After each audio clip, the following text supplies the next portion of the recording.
Bonjour, je vais faire le numéro 8 du chapitre 8 du Benson 3. Donc, on est dans la relativité. Donc, on a un muon, cette particule-là, qui a une durée de vie qu'on nous dit de 2,2 microsecondes. Et on se demande à quelle vitesse elle doit aller si elle veut être capable de parcourir le 400 mètres, excusez, dans le répertoire S, c'est-à-dire de la Terre, sans mourir. Donc, à quelle vitesse elle doit aller. Quelque chose est sûr, c'est que je ne peux pas prendre 400 mètres divisé par 2,2 microsecondes parce que ça, c'est impossible. Il faut voir la durée de vie du muon aussi qui est là. C'est la durée de vie du muon lorsqu'il est au repos qu'on mesure ce temps-là. Donc ça, c'est le temps propre du muon. Et dans S, nous, on mesure 400 mètres. Donc, le 400 mètres qu'on mesure dans notre répertoire sur Terre, c'est avec une vraie règle au repos. Donc, bref, ça, c'est notre longueur propre aussi. Et on ne peut jamais faire la vitesse est égale à la longueur propre sur le temps propre. Ça, c'est pas bon. Ne faites jamais ça. Donc, ce qu'il faut plutôt faire, c'est on peut arriver à faire soit la longueur propre avec le temps, bon, pas propre, et la longueur pas propre avec le temps propre. En bout de ligne, quand je remplace avec un gamma, instantanément, on se rend compte que ça va faire L0 sur gamma T0. Et ça, peu importe que si je remplace le L ou le T, là, ça va donner la même chose. Fait que c'est ça que je peux prendre pour résoudre mon problème. Et je veux la vitesse V du muon, mais n'oubliez pas que dans le gamma, il y a aussi un V. Il va falloir développer les mathématiques puis faire, dans le fond, notre isolation avant de faire quoi que ce soit. Fait que si je poursuis les mathématiques, ça fait V est égal à, on voit L0 divisé par gamma, qui est 1 sur racine. Donc là, je vais mettre T0 en bout de ligne. Puis la racine, je vais la monter en haut. Donc c'est 1 sur, donc 1 moins V carré sur C carré.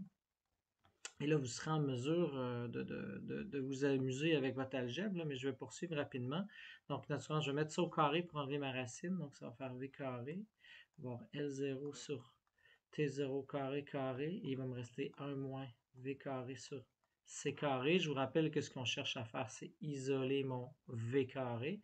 Donc, ici, je vais pouvoir continuer. Donc, pour pouvoir faire ça, je vais distribuer ici. Donc, en distribuant, et après, vu qu'il y a un moins, lui, je vais le mettre de l'autre côté. Donc, ça va me faire V carré plus, après avoir distribué, j'ai L0 carré sur T0 carré, V carré sur C carré est égal à qu'est-ce qui me reste de l'autre côté, L0 carré sur ainsi de suite. Je mets mon V en mise en évidence simple et voyez ce qui va rester, la parenthèse, je vais aller mettre en division de l'autre côté.